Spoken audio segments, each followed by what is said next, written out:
Hello everybody, my name is CulBlu and I'm bringing out this video of me reviewing a board game, and today I'm going to be doing a review of Caverna, Cave versus Cave, the Big Box.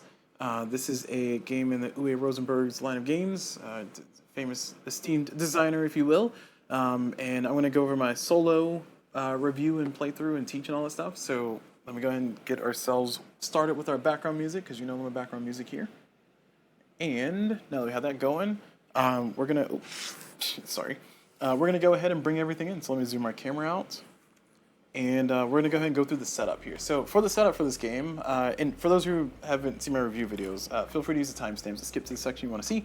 I'm going to go through the rules first, and then I'll go over my review of talking about things that I like, things I didn't like, and then give a rating at the very end.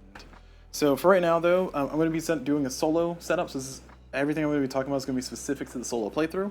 What you're going to need is you're going to need your player board area, this little track up here. There is a solo side on some of these tiles, actually one of these tiles, two of these tiles.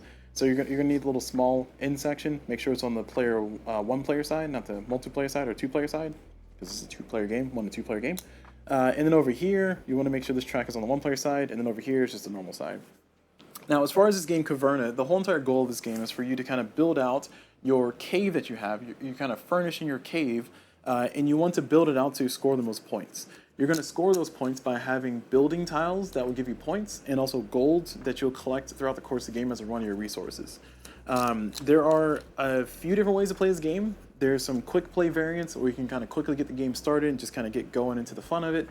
Or you can go through the drafting portion of the game where you draft your tiles and do some fun stuff. Those rules are in the game in the rule book. I'm not going to talk about those because I haven't played them myself, but they sound neat.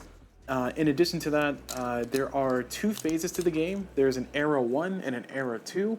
I'm going to talk about era 1, and I'm going to play through mostly era 1, and then I'm going to talk about era 2 afterwards, and then we're going to go finally get to the things I liked, things I didn't like, and then talk about my rating for the game. So again, for the solo game, you're going to need one of these boards. You're going to need the 1 board, not the 2 board. The 2 board, or the era 2 board, you don't need that right now. You can throw that in the box and not look at that. That'll come up later if you decide to play a 2 era game, which you can decide on the fly. You know, play a 1 era game first and then to see how you do, and then see if you want to keep going or not. So you got your board here, your cave, and then you get your board here for your resources. You're going to grab a set of resources. You're going to grab a flax, an emmer, or which is an ancient form of grain according to the rulebook. You're going to grab a wood. You're going to grab a food, which is the little food token with the little knife there.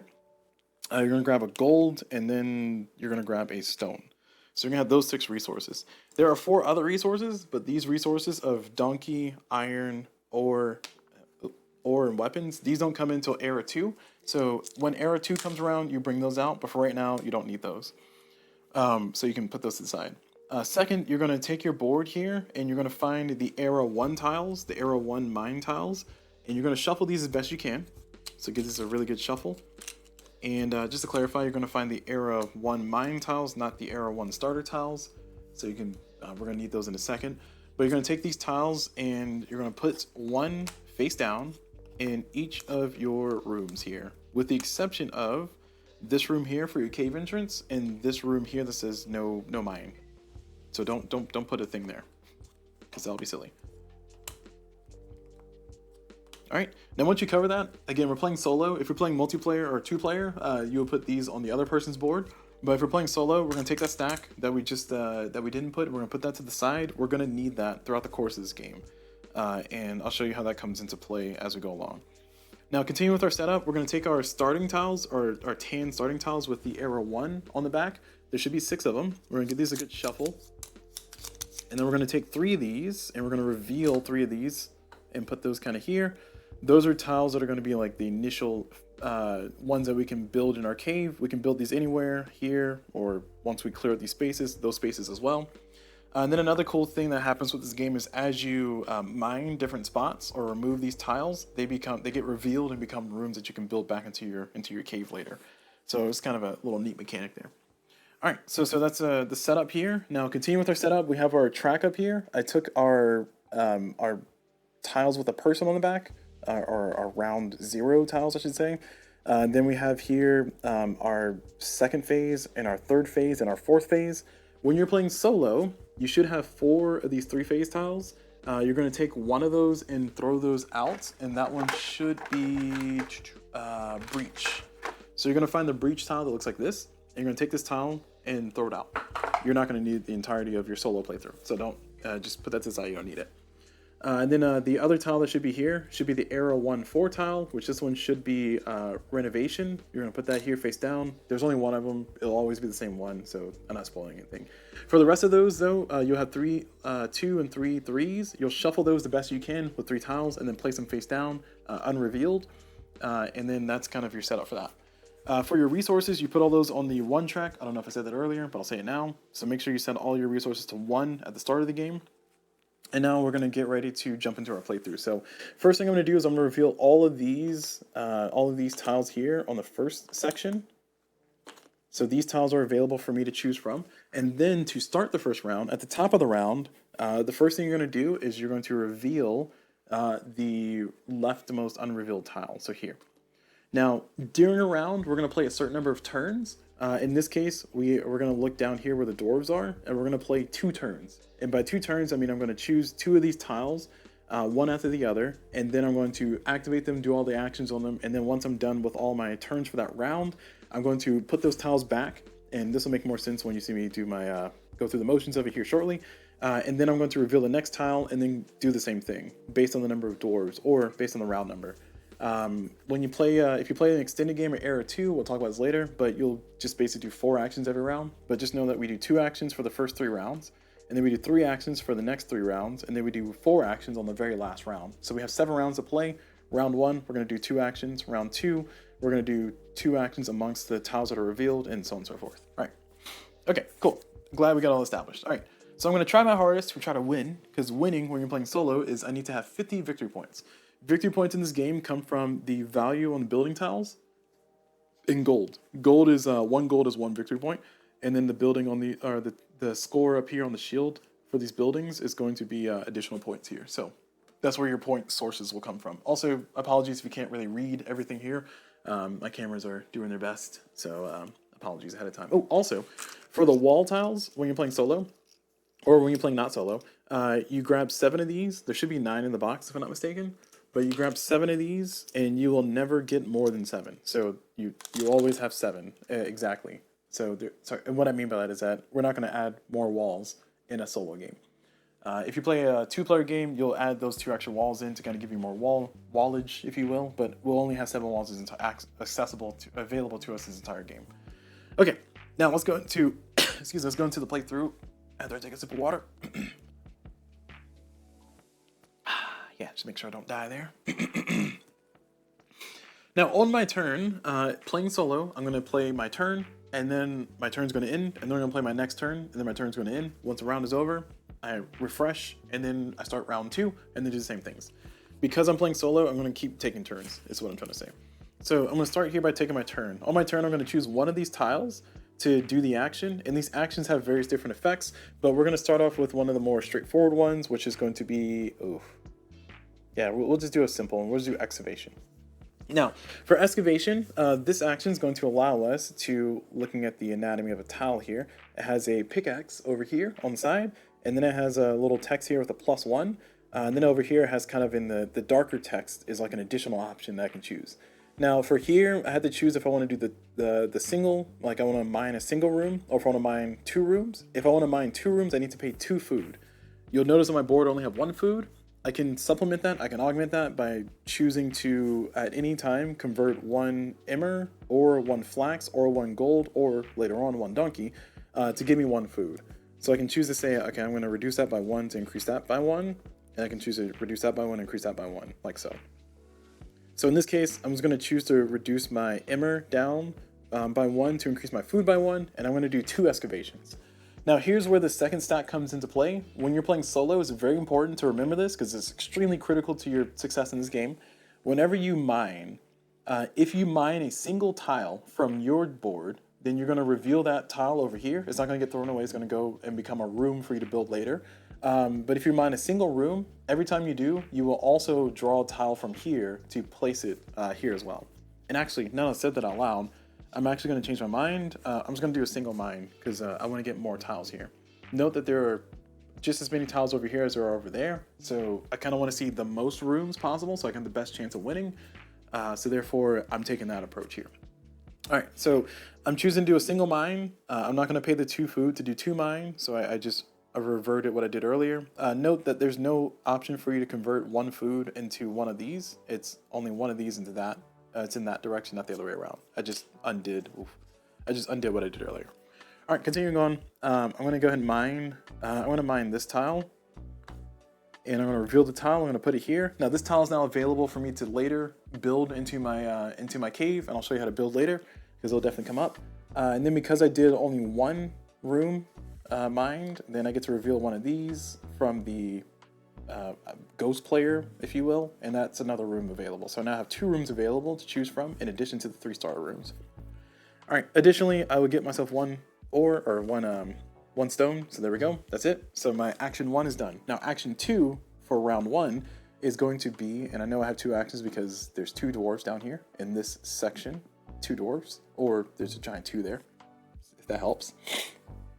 Action 2 is I'm going to choose to try to build a room. Oh, am I? That's a bad idea, but I can, just for the purpose of the demo. I'm not trying to win, I guess. I'm just trying to show the game. Sure, fine. I would like to build the parlor. So I'll go ahead and bring up this on my green screen so we can see a little bit closer. Not that we need to see it this close, but I'll just bring it here so we can see it a little bit closer. This is the parlor, and the parlor, in order to build it, I had to pay these resources here, the wood and the gold. And then in addition to that, it gives me this effect that I can use later on when I do an orange action. I'll explain more of that later. But the main thing you need to know is that in order for me to build this tile, I need to spend 1 stone and 1 gold, and I must build it in a spot that has a wall on 3 different sides.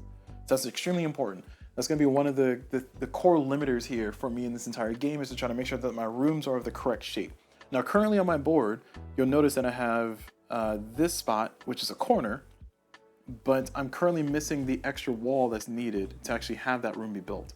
So before I can actually build that, I need to build a wall. So I can't really build this room yet because I need to put a wall here or there for me to do that. So just note that I really want to build this room, but I can't right now. So that's unfortunate. So I probably would decide to build the furniture workshop instead, which doesn't feel as great, but it gives me gold. I like gold.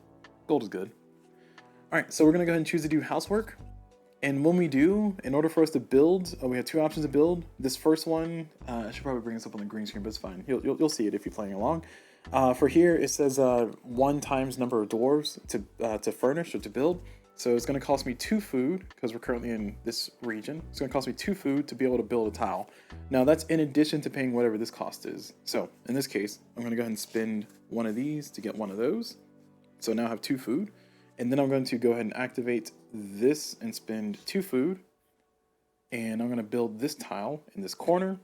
And you can orient it like this if you need to, but the rule book suggests that once you get your room, once you prove that your room is built properly, you can just rotate it so you can actually read it, because it'll be there for the rest of the game.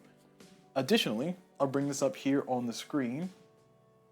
Additionally, you have rooms like this where it's optional to have a wall there. So it's going to allow you to build if there's a wall there, but if it's a wall surrounded on all sides, this room is not eligible to be built in that spot. So this is saying that you could have a wall on this side, but you must have a wall on those 2 sides.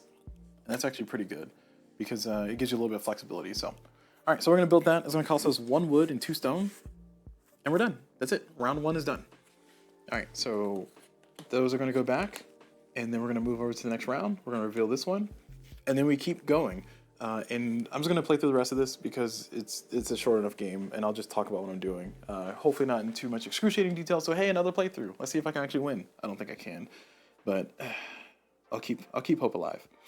All right. So my next goal is I want to try to build parlor so I can get my resource reset. So I have this furnishing available, which allows me to get a food before I do a build, which could be pretty cool. Could be pretty good.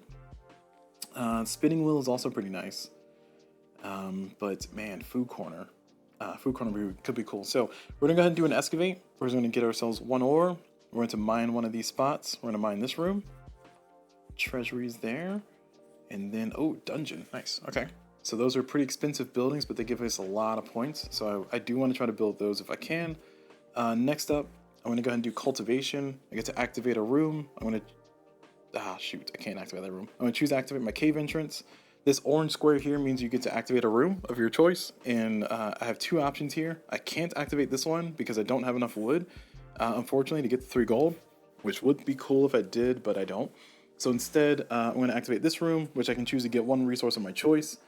I'll choose to get myself 1 of these flax, and then I will also get these resources. I can choose what order this happens in, so I can get the 2 emmer and the 1 flax if I wanted to first, and then activate a room. That could be relevant later, but for right now it didn't matter. So 1, 2, and 1, and we're done. That's it for round 2. So moving on to round 3. Let's see. So we can finally build a wall, which is nice, and we can use that to build something pretty special. But I want to keep on my my path here. I want to try to do the excavation. So I'm going to excavate this corner here, get that opened up. Got a stateroom, and I got this tile here because remember I keep doing 1. If you do 2, you don't draw 1 from over here. I'm just trying to keep my options open to get all the tiles that I want to see out here. Because again, I got to score 50 points, and that's going to be a tall order if I don't just put the pedal to the metal here. All right, speaking of pedal to the metal, I need more resources, so I'm going to do undergrowth. And for that one, I'm going to activate... well, first I'm going to get the wood. I'm going to get 1, 2 wood. And then I'm going to activate this tile. So I'm going to spend 2 wood and 1 flax to get myself 3 gold. And that feels good. All right, so we're all done. So round 3 is over. Now we're moving on to round 4. So round 4, ooh. So we can actually build here. I want to try to build dungeon, so I need more stones. Let's see, how can I get stones? And I also need another wall here. So I think what I need to do for this one is I'm going to do masonry. I'm going to build my wall. Now, walls are important. I should talk about this now because this is something that's very specific in the rulebook, and it's a little weird, but if I build a wall here and I want to later excavate, I must get undermining to be able to get through that wall to excavate on the side. Whenever you excavate, you have to have an open path, an open walkable path you can go through rooms, but not walls. You have to have an open walkable path to be able to get your mining equipment over there or something. I don't know why the limitation's there, but it means that if I build a wall here and I put a room here and I want to then excavate this later, I must choose undermining because it allows me to mine under a wall, to go through a wall. But otherwise, I want to try to keep it open as open as possible. Now, with that said, when I put a wall here, I can still furnish here. I just can't mine in this spot. So you have to be very careful about that. Also, another rule is that I think in the rulebook it specifies that I can just decide to build that wall like that if I wanted to, which is strange. My brain doesn't work that way. But if your brain works that way and you want to plan that far ahead, go for it. I just stick with, can I walk to it? Yes. All right, I can build a wall. All right, cool. So we're going to have 3 actions this round. I just want to clarify because we're in this section of the game. But going back up here, I built the wall that allowed me to build. I'm going to get myself 1 stone. And then I'm going to go ahead and trigger this to get another stone because I would like to build the dungeon soon. Okay, so that's all done. I'm happy about that. So now that it's done with that action, oh man, I need 3 food, don't I? All right, so we're going to do furnishing. We're going to get 1 food, and then we're going to spend 2 of these 2 of these flax to convert that into 2 more food. And now we can build. We're going to spend 3 food because we need 3 doors here to build. And now we're going to build dungeon really early. So we're going to spend everything we got. So 3 stone and 4 gold. That builds that. I got 11 points, which feels good. But now I'm basically broke on everything. So I got 1 action left. I think with my 1 action left, I want to start rebuilding my resources. It would be nice to build a wall, but I only have 1 opportunity to build a wall. I'm going to try to build a wall every round so I can try to get that engine going in a way that's nice and cozy. But for right now, I can mine another spot, so I will. I'm going to mine this spot. Just the 1, and then I'm going to get myself 1 of those. And, oh, I get a food because of that. I revealed a spot that gives me an extra food. Perfect. Nice. All right, so that's all 3. All these go back up. We continue on. We're almost there. This is where things start to slow down a little bit, but not too much. We're gonna keep the gas pedal going. So we want to build. Oh man, we want to build one of these big buildings. This is a 10. This is a 12. But we also want to give ourselves an opportunity to kind of get more resources if we can. So I think Parlor would be nice to build. So I'm still eyeing that building, and knowing that I had the ability to get 2 gold every time I build a wall. What I'm going to do is I'm going to do masonry. I'm going to build the wall that I need anyway, right here. And now the rooms don't care about the walls after you build it. It just checks when you build it, when you put it there for the first time. So you don't have to be mindful of the wall requirements here anymore now that it's built. But that's going to be there. It's going to give me 2 gold because of a dungeon. And then I get to activate a room. So I can activate furniture workshop. Oh no, I can't. I'm going to give myself 1 wood. I'm going to activate cave entrance to give myself 1 more wood. So now we're done. Now we're going to move to our next turn. I think this is a good opportunity to do that, maybe. I don't want to spend my gold for it, though. And I don't have nearly enough food to kind of get that going in a way that's going to be cozy or useful. So, building Parlor will get all my resources back to 1. The question is, should I build it? I feel like it's kind of a waste now that I got my resources to where they are. I worked hard to get here.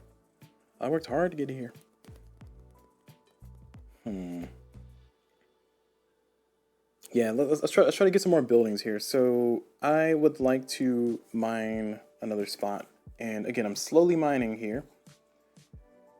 Hold on, because I could do this instead, expansion instead, mine, and then spend 2 gold to build a room. And that room would be bakehouse? No, I don't have enough stone. Could build a redding room. Anytime I gain emmer, I also gain a food. That'll be a pretty little engine. Sorry, it's not emmer. Anytime I gain flax, I gain food.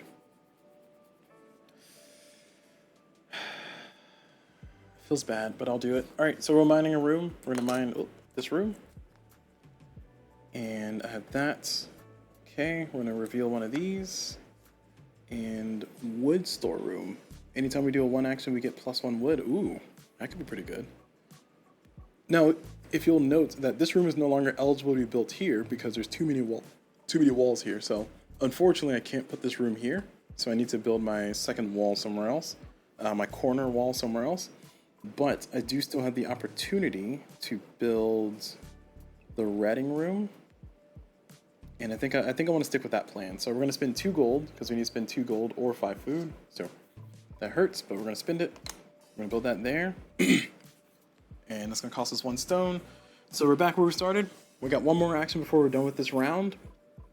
And I feel like I need to go ahead and trigger this. So we're going to gain ourselves 1 of these, which gives us a food because of redding room. And then we're going to gain 2 of those. And then we're finally going to activate furniture workshop to do 2 wood and 1 of those flax to get 3 gold. All done. Moving on to the next round, we have our drift mining room. I think we want to try to take advantage of all these gaining actions here. So, I have an engine coming along, but also need to start building stuff too. So I'm trying to keep a balance of like things that give me advantage, but also things that give me a lot of points. Because building a stateroom would not be terrible right now, but I need 7 gold. I think my path to getting gold is to kind of get my wood production up. That way my wood and my flax can continuously feed off of each other. So I think building the wood storeroom would be nice. I don't think I have the resources for it. I need 3 food to build it. Oh yeah, I could do it. I can totally do it. All right, yeah. So we're gonna do furnishing. We're gonna gain 1 food. We're gonna spend 1 of those to get 1 of those, and then we're gonna build this room. Spend 3 food to build this room. Oops. Oh no, I can't. I need a corner. Oh no. 3. Bloop, bloop. Okay, undo. Panic. This is here, right? Yeah, okay. All right, I need to build a wall first. So we need to do masonry. And with masonry, we get to activate a room, but we also get a wall first. So let's get a wall. We're gonna put this wall here. And that's gonna give us 2 gold. And that's also going to give us 1 stone or 1 wood. We'll take the 1 wood, I think. Nope, we'll take the 1 stone. And we can activate a room, and we will activate this room to get ourselves 1 wood. Okay, yeah, that's good. All right, we're done. So next action, shoot. So we want to build this. So we're going to do a building action. So now we can do the thing that we did before. We're going to gain 1 of those. We're going to spend 1 of those to get 1 of those. We're going to spend 3. And then we're going to build this room finally, right there, for 1 stone. Okay, and now we're going to do drift mining. Oh, wait. We can do undergrowth. That'll be pretty good. Undergrowth, we'll get 1 these. And sorry, we got one of these because of this. Now we're gonna get 2 of these, and then we can do furniture workshop. So 1, 2, 1, and then 8. Okay. So that's all 3 of our actions. All right, so now we're on the last round, and then we'll finally get to the things I like, things I don't like, and then all the other fun stuff. Oh, we'll also talk about the extended game. All right. I feel like we're making progress, but not enough progress, you know? I feel like we're going to be just short of our goal here. We got a lot of gold, so we've been doing pretty good at keeping up with that. And we can even get more gold here with a nice little free frontage, so then we're going to go ahead and take advantage of that. We're going to build ourselves a wall, which is going to give us 2 gold. Now, as far as the room that we want, I think the stateroom is slightly better than the treasury, but the treasury is cheaper for just as many points, if not more. So we're going to go for a wall here, and then we're going to take the treasury and we're going to build it there. It's going to cost us 3 gold, so from 8 to 5. And that's going to be good. Now, we're going to go over to masonry to give us 2 more gold. So we build another wall, we get 2 more gold. We're going to want to build this wall. Let's see. Do I want to build this wall? I think if my ambition is to build gold vein, I do want to build this wall. I can also build stateroom. Stateroom's worth more points. Gold vein is better long term. Also, actually, stateroom's better. All right, that's gonna take me a while. Oh shoot. Okay. Well, we're gonna do that for now. Okay, well, this is unfortunate. All right, this is gonna be expensive, man. I get 2 gold for that. 1, 2, so I'm at 7. Now we're gonna do expansion. We're gonna mine a room. We're gonna mine this one. And then we can spend 5 food or 2 gold. We're gonna spend 2 gold, and then we're gonna build gold. Oh no, we don't have the walls in the right spot. What have I done? What have I done? Shoot, I wasted an action. Oh my gosh. Heck. What have I done? I've doomed me. And I can't undo it because I've revealed new information already, so I'm already stuck with the action. Oh my gosh. What a predicament. Alright, well, we're going to build a stall because we messed that up. So we're going to build a stall right there. So 1 of these, 1 of those. That's terrible. It's terrible. Because I don't think I have a way to build a wall and also furnish at the same time. Man. What a misstep. Can't do anything but just look at it at this point. What a shame. What a shame. All right, so let's see if we can make good of a terrible situation. Don't I get something if okay, I get an extra food? That's not helpful. Let's see, what's the last thing I can do here? If I build again, I can do furnishing. I need 4 food to be able to build. I have it. What can I build at that point? So I'm spending all of this to get the food that I need. I have 4 gold, 1 wood. So 4 gold, 1 wood.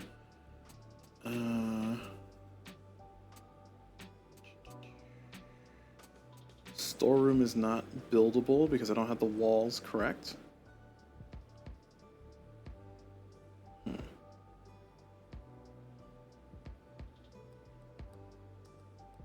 If only I could mine and build again.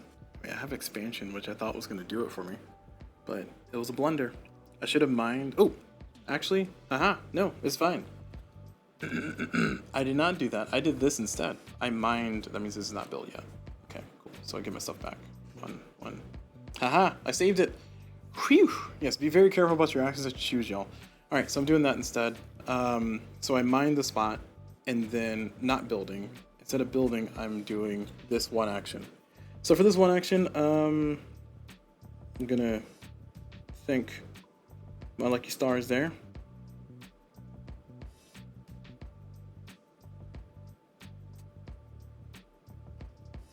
So 2 and 1 gives me 3, so we're at 8 again.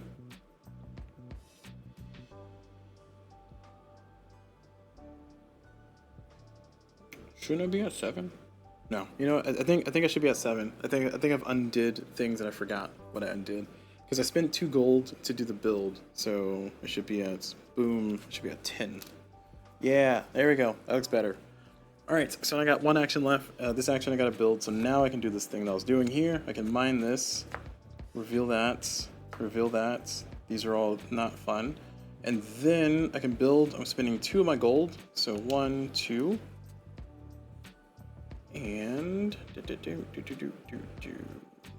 hey, my package shipped. And we're building the stateroom. Shoot, we're not building the stateroom. What room was I gonna build? Oh yeah, gold vein. Sorry. Ooh, I was like, there's a whole point of me doing this order. So 3. All right, cool. We're done. So that's it. Man, that was stressful. All right, how long did it take? Record time. All right, so now we add up our score. So as far as scoring for the first round, again, era 1, you will score based on your buildings that you have listed here, and you score based on your gold. I'm pretty sure my score is not a winning score because that was a struggle and a half, let me tell you. But actually, I don't have to tell you. You saw it. You experienced it. So 9 plus 2 plus 3 plus 5 plus 10 plus 11 plus 3. Yep, I lost. I needed 50 points. I got 43. And that is going to be the end of Era 1. Now, for Era 2, what you do in Era 2 is you'll essentially take the extension board, the rest of the board, which is only one side. The rulebook is weird. It says flip to the side of, there's only one side, so you just use this side. And then you remove this end, and then you put this in there. It might be a little bit fussy, but it can get in there. There you go. And then what you do, in addition to that, is you take your renovation tile, you throw it out. You will not need it for the rest of the game. You take your 4 level or Era 2 tiles with the little helmet on the back, and then you put those face down like you did before on the other ones. Keep everything else face up. And then you make sure you get your resources. So you're going to take the rest of your resources of weapons, iron, donkey, and ore. You're going to put those all at 1. And then anything at 0 on your board, you're going to put that to 1. And then you're going to, I'm going to scooch all this over, scooch all that over, scooch that over too. And we're going to take all the, we're going to take our Era 2 board, which should have a 2 on the back, and then connect it into our board here, like so. And then we're going to take our Era 2 tiles, give these a good shuffle, and then put those in all the spots on these 2 sides of the board. Everywhere except for the open spot there. And then take the rest of these, because we're playing solo, and put those there. Same concept, if we mine a single one over here, we're going to get one of these. Same concept for the rest of the game too. If I mine one of these over here, I'm going to draw one from here. So the Era 1 side is going to stay on the Era 1 side. The Era 2 side is going to stay on the Era 2 side. You are allowed to build Era 2 buildings over here, and you are allowed to build Era 1 buildings over here.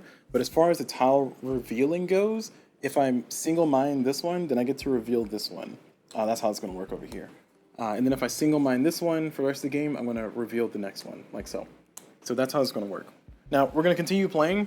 The game, there's a few rules that are very important. I'm going to play through just the first round of this one, but we're going to have 4 actions for the rest of the game. Anytime we want to build, if we need to pay for the dwarf cost, it's going to be 4.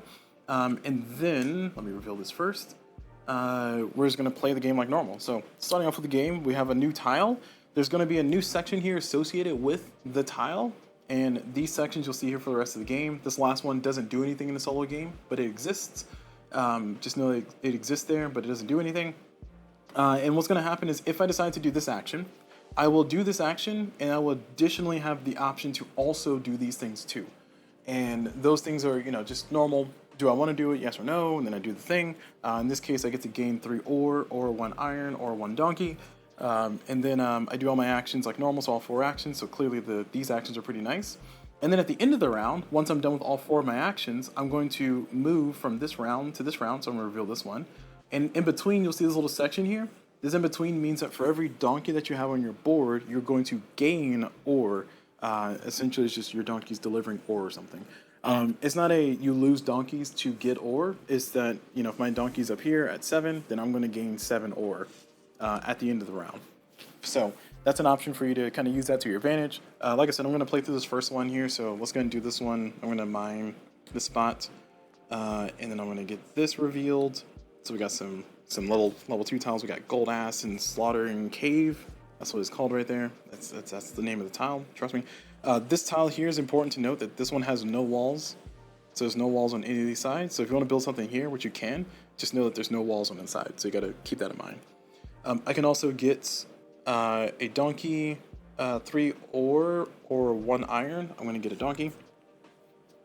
Okay, now continuing on. Let's see. I think I want to continue doing my mining strategy, but I also need to be mindful of my resources, because my resources are still pretty low. And looking at these initial things over here, they're not the greatest. So gain 1 ore times donkeys. Oh, that's actually, 1 gold times donkeys. That's actually pretty good. Hold on. Okay, I want donkeys now.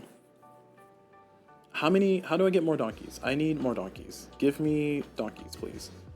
All right. I don't think I have a way to get donkeys that are visible right now, so I'm going to go ahead and do this. Oh, actually, no, I need more resources. Hold on. We're going to do undergrowth, and we're going to get ourselves +1 wood because we're doing a 1 action. And then we're going to get +2 wood because of the action we're doing. And then we're also going to get 1 activation, and we're going to activate... We're going to activate our furniture workshop. So it's going to spend 2 wood, 1, 2, and 1 flax to give ourselves 3 gold. So we now have 6 gold again. Cool. All right, up next, let's see. I think I want to build. I don't have any way to like generate donkeys, so it's kind of awful. But I want to build. I also want to mine out some spaces. I think I need to double mine. I keep single mining because I want to. Oh, sorry, I did that wrong. I keep single mining because I want to. Oh, I need 4. Oh shoot, I don't have enough food, do I? Oh no, I only need 2. Okay, never mind, we're good. All right, so I'm gonna spend 1 to gain that, and then I want to spend 2 food to double mine, and we're just gonna try to get ourselves into this corner over here. And I got myself 1 food from that, which is nice. All right, and my last action for the round before I finally, or for the whole entire video, before I finally go over into the things that I like, things I don't like, and then give my rating for the game. So I gotta make this last action impactful. And by that I mean it doesn't matter. So I'm just gonna choose something. So let's do this one. Let's do 3 actions. Can I even do 3 actions?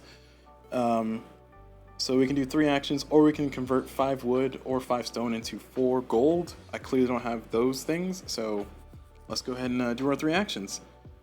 So our 3 actions are, we can convert 3 gold into 4 gold and 1 food, sure. So we spend 3, 1, 2, 3, and we get 4, 1, 2, 3, 4, and 1 of those foods. This one, we can't afford it yet, but we're going to do cave entrance. We're going to get 1 of these flax, and because of redding room, we are going to gain ourselves 1 extra food for free, and then we can do furniture workshop. So 1, 2, and then we spend that, and then we get 3 more gold. 1, 2, 3. Nice. Feels good. Feels good. All right, so that's it. Now the round's over, so we're going to put all these back. We're going to reveal the next tile, and then also we are going to do this. So we get 2 ore, 1, 2. And then we continue the round and do our things and continue with the game.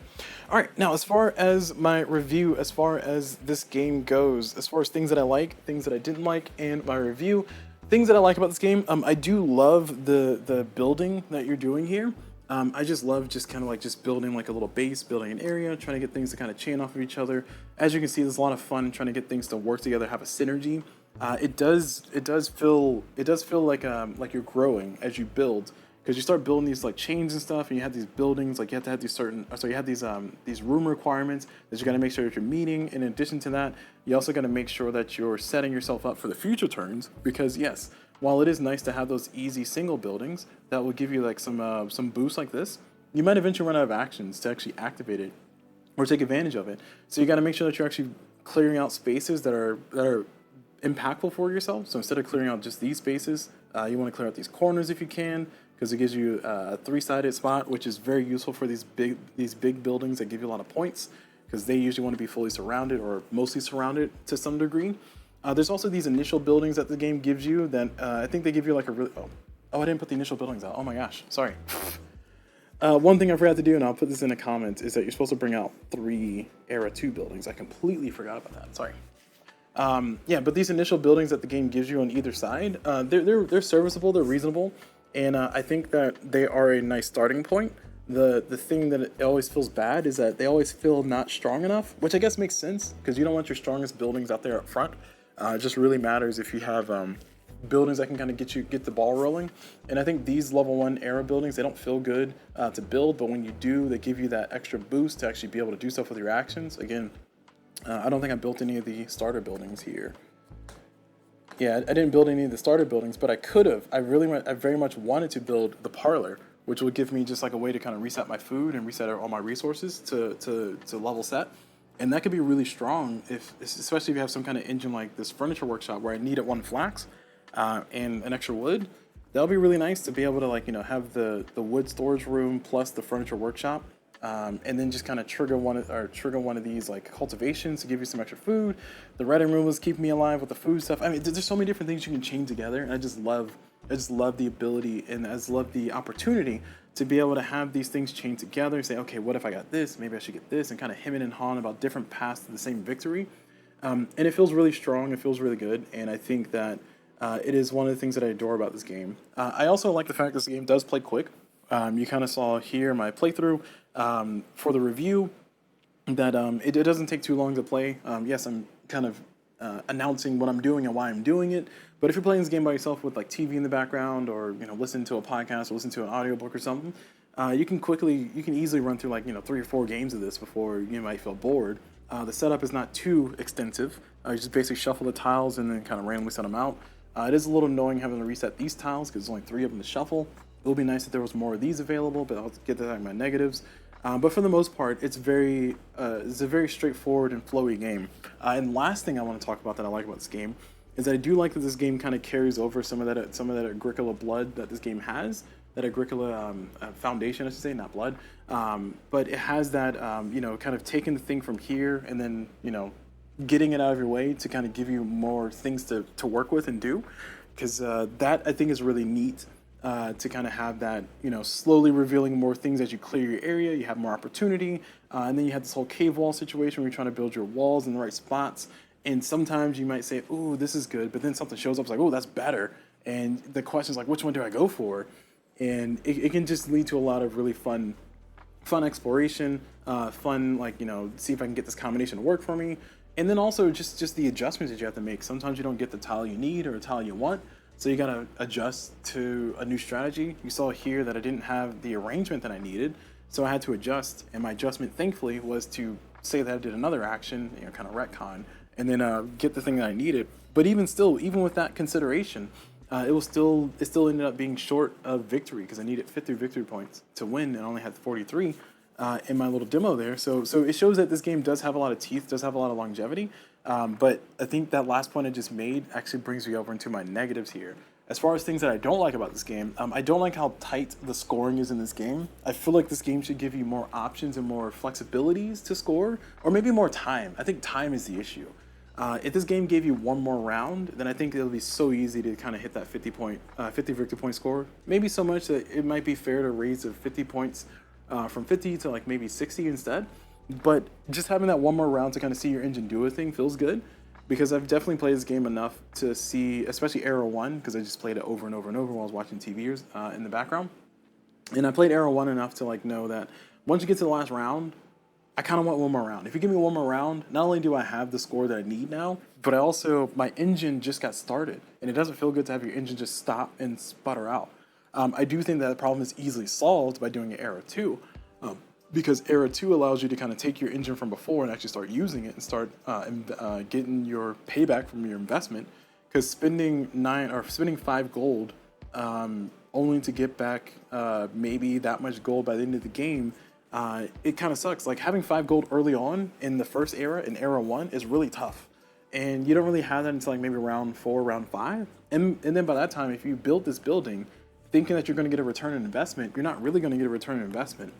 Even if you trigger this every single round, every single opportunity you have, every single turn, you're considering what actions that you're kind of restricting yourself to that give you the ability to trigger these. And in addition to that, you're only getting one stone and 1 gold. So eventually you're going to run to a point to where you want to do more and want to have more. So it'd be better if you can build a building like this instead, which costs 3 gold, but this building is ridiculous on its wall cost. So again, I would like to see more options. I feel like this problem could be easily solved by me just playing Caverna instead of playing the Caverna cave versus cave version. One of the things that kind of prevents me from doing that is that Caverna is a 1 to 7 player game, and I'm like, I'm probably never going to play this at a higher player count. I just want to have more tiles. So it would be nice to have more tiles. I do think this problem is mostly solved by playing Era 2 afterwards. So I'll give it credit where credit is due in that situation. But even then, in Era 2, you only have 16 actions that you do. Versus the first set of the game. Oh my gosh, I should probably count this before I said some numbers out loud. So you essentially have this many actions the entire game. So is this 6, 9 plus 4, so 15. You have 19 actions, and then you have 16 more actions. Actually, yeah, you have 19 actions, and you have 16 more actions. So 19 plus 16, 35. Did I do math right? I think I did math right. So you have 35 actions in the entire game to get yourself 180 points, which I didn't say that before, but you need 180 points by the time you're at the end of Era 2 when you're playing solo. And that just feels like an impossible goal. Like again, maybe if I had more action tiles, maybe if my points were a little bit less strict on how balanced they are, because there's very much an obvious balance of like things that you can do with the tile versus how many points it gives you. Again, 9 points for this tile, that's pretty expensive, that doesn't do much, versus 3 points for this tile that's really effective if you can get some action tiles that can give you some flak.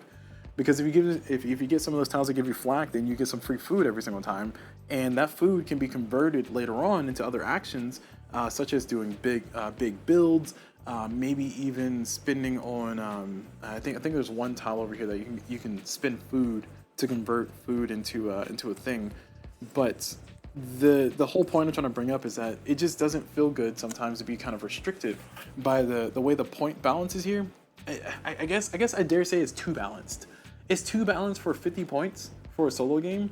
I think what happened maybe is that if you look at the game on average for people who are very well tuned to the game, who've played the game a lot, maybe 50 points is somewhat trivial to get. Like you need every single action to get there. But I feel like if you back that off from 50 to 45, I feel much better. I mean, maybe I'll personally just say 45 points is my victory condition for solo because I'm just so bad at the game. But it just feels very restrictive, and it kind of helps reveal one of the problems that I have with the game, which is that the tiles that you play here, you're restricted to these same what is this, 19 tiles, whatever it is. You're restricted to these same 18, 19 tiles, and if you play it over and over and over and over again, not only do you see everything, but you kind of know what combinations that you need to win, and there ends up being kind of a solvability to the game that's only hindered by the fact that the tiles are hidden. So at that point, if that's what the case is, that there's a certain path to win the game, I'd rather just play Fields of Arl instead, or I'd rather play Newsfjord instead, where you have some randomization in Newsfjord coming based on how the cards come out, how the building cards come out, and you can kind of build from there. Or for Fields of Arl, where there's basically no random unless you have the expansion for Tea Traders. I guess there's some random there, but there's basically no random at that point. You can just kind of see your path from start to finish and just try to get there and just try to make sure you do the steps necessary to get to where your goal is.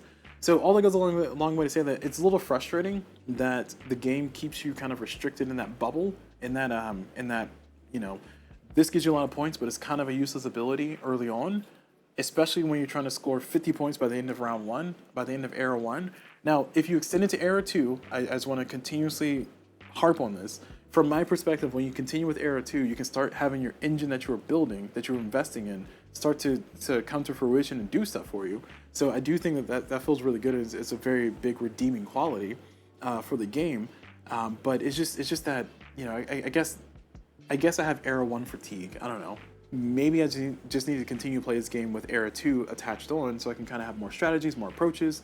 Maybe go for an engine early that doesn't score many points, but it gives me a whole bunch of bonuses whenever I do extra actions. And then when I go over here, just start building points on top of points on top of points. That could be a way to go. But again, it just kind of really goes back down to my core point, which is I feel like I want more tiles. If you give me more tiles, more paths to victory, more options, I will feel pretty happy. But I feel like I've said the same thing 17 times, so I'm going to go ahead and cut it there. So that is going to be it for the dislike section. As far as my rating for the game, I think this game is pretty easy for me to give a 7 out of 10. So I think I'll just give it a 7 out of 10. I was going to say 6.5 just to be spiteful, but it's honestly, it's a fine game. It's fine. I think it's a great couples game. It's a great two-player game to play with your friend, play with your mate, play with your partner, play with whoever, play with your parents, have your parents play against each other. I don't know, have your brother and sister play against each other, and then teach them the game. Because it's very back and forth in the two-player game. I did mention before that I've only played Era 2 once before. I did my playthrough video, and that was with my partner. We sat down and played it, and we had a lot of fun. And I ultimately lost by like I think 4 or 5 points. And then it was like, shoot, you got me. And I felt like I was doing really well, but apparently I didn't. I wasn't good enough. But it's okay. It's okay. World peace was still achieved. But it was a lot of fun, like having that kind of tension back and forth, because when you're playing a two-player game, all of these tiles that you mine become available for your opponent to buy. And not only that, but your opponent gets first stab at them, unless you did an action like this, expansion, where you mine and then you build at the same time. So the question is, do you want to really clear out 2 spots with this big excavate action? Because if you do, you might be giving some really good tiles to your opponent. And I think that really puts the tension back into the game that I think is missing when you play solo. Because when you play solo, it's just to beat your own score or try to achieve this particular score, and it's kind of limiting. But when you're playing two-player, I think this game shines very well. So, needless to say, I think this game is maybe not the best solo experience that I played of the Uwe Rosenberg games that I played. Which, to clarify, my accolades, my credentials on that are this game, Agricola, Fields of Arl, and Nusjord. So I feel like I have a reasonable spread of games. Definitely not a wide, vast spread of games, because I've only played Agricola one time. Fields of Arl I played a number of times. I even have a video playthrough of it. And Nusjord I played a number of times as well. I have a video of it as well. But my point I'm trying to bring up is that I don't feel this is the strongest solo showing for sure. So I mean, seven feels pretty fair. I think anything lower than that might be a little bit offensive. Maybe just me being petty, but I feel like a 7 is where this kind of sits for me. I do enjoy the building experience. I do enjoy kind of the quickness of the game. And I also enjoy like kind of the perilous decision that you get between like, do I build this? Do I activate these things first, get resources, and then try to build it? Oh man, I'm gonna run out of actions if I do that. Okay, maybe if I build this, I don't have the right resources. Oh my gosh, crisis mode activate. So I think that's really good. I think that's really fun and worth a recommendation for myself. So yeah, 7 out of 10 is where my rating will land. All right, so it's going to be pretty much it for the review overall. My key points are I love the building mechanics. My key drawback is that I feel like I want more stuff. Give me more stuff. If I can have more stuff, that'd be great. Like, give me an expansion pack with nothing but stuff, and I'll love it. And that will be pretty nice, but I also understand that this is more of a two-player game, and I feel like even with the two-player game, when you play like maybe 17 times or so, you'll still have seen everything, you'll know the path to victory, but at least it ends up being a lot more reliant on who you're playing against as opposed to what tiles you get at a certain point. So that's pretty fine. So yeah, that's going to be it for this video though. So hopefully this video was informative. Hopefully this is entertaining as well. Thank you all very much for watching. And as always, I will see you all whenever.